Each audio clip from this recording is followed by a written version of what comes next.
Hi friends, ఈరోజు మనము పోలిపాడ్యమి పూజా విధానం గురించి కొన్ని విషయాలు తెలుసుకుందాం. పోలిపాడ్యమి పూజ రోజు ఎన్ని ఒత్తుల దీపాలను వెలిగించి వదలాలి? 31న, 33న, 35న. అరటి డొప్పలు లేకపోతే ఏం చేయాలి?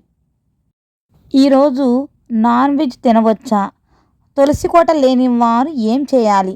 ఈరోజు కుదరకపోతే మరలా ఎప్పుడు వెలిగించాలి? ఇంట్లో వాళ్ళు నిద్రపోతున్నప్పుడు పూజ చేయవచ్చా? పోలి స్వర్గం లేదా పోలిపాడ్యమి ఎలా జరుపుకోవాలి అనే అంశాల గురించి పూర్తి వివరంగా ఈ వీడియోలో తెలుసుకుందాం.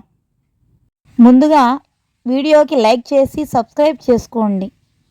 వీడియో కనుక నచ్చినట్టయితే ఒక చిన్న కామెంట్ కూడా ఇవ్వండి.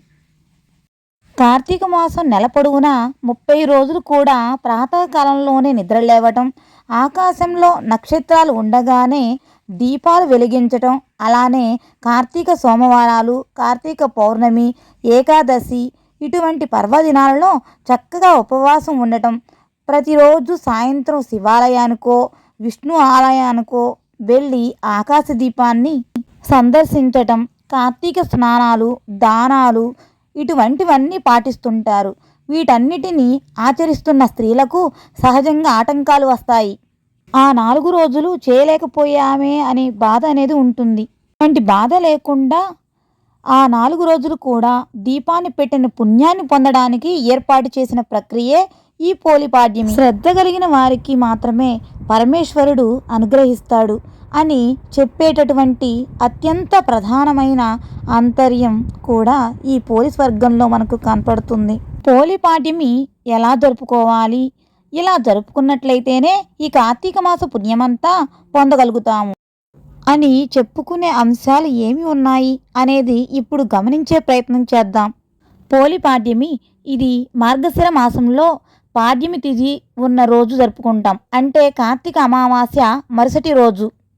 2025 పోలిపాడ్యమి ఏ రోజు వచ్చింది అని అంటే 2025 నవంబర్ 21వ తేదీ శుక్రవారం రోజున పోలిపాడ్యమి వచ్చింది. పాడ్యమి తిథి 2025 నవంబర్ 20 గురువారం ఉదయం 10:40 నుండి నవంబర్ 21 శుక్రవారం మధ్యాహ్నం 12:37 వరకు పాడ్యమి తిథి ఉంటుంది.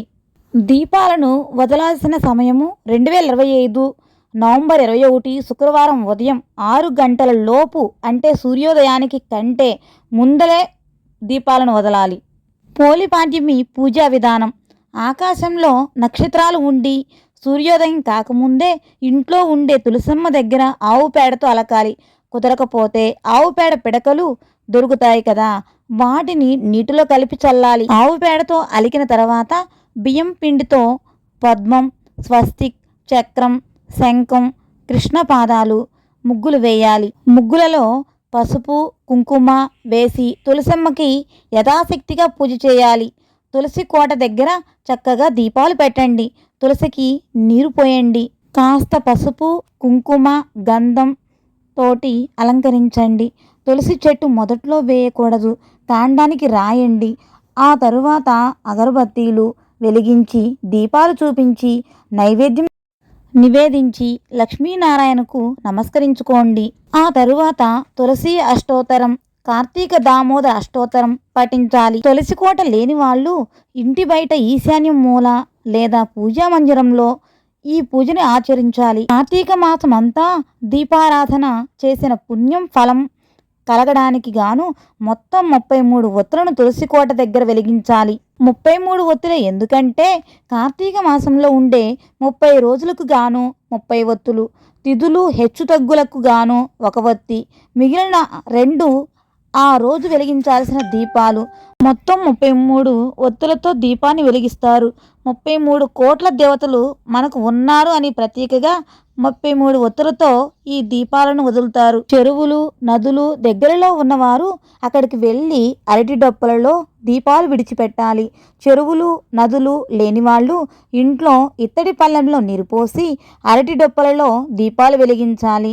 అరటి డొప్పలు దొరకకపోతే కొబ్బరి చిప్పలో కానీ తమలపాకులో కానీ జిల్లేడు ఆకులో కానీ దీపాలు వదలాలి.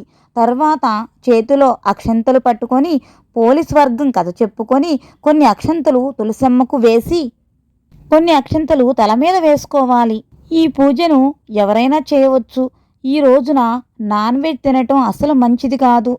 ఇంట్లో వాళ్ళు నిద్రపోతున్నప్పుడు పూజ చేయవచ్చా అంటే సాధారణంగా తులసికోట బాల్కనీలో బయట ఉంటుంది గనుక అక్కడ శుభ్రం చేసుకొని పూజ చేయవచ్చు. ఇంట్లో వాళ్ళు నిద్ర లేవరు అనుకున్నప్పుడు ఇలా చేసుకోండి. అంతేకాని మనసును కష్టపెట్టుకోవద్దు. ఈ రోజు కుదరకపోతే మళ్ళీ ఎప్పుడు వెలిగించాలి అంటే మళ్ళీ వచ్చే సంవత్సరమే ఈ పోలి పాడ్యమి దీపాలను వెలిగించాలి. మన తృప్తి కోసం నవంబర్ 20 పాడ్యమి తిథి ఉంది కనుక ఆ రోజు సాయంత్రం దీపాలు వెలిగించుకోవచ్చు. పోలి పాడ్యమి పూజను ఆచరించి కార్తీక మాసమంతా దీపారాధన చేసిన పుణ్యాన్ని సంతరించుకుందాం. ఓం నమః శివాయ. ఓం నమః శివాయ. Do subscribe to my YouTube channel.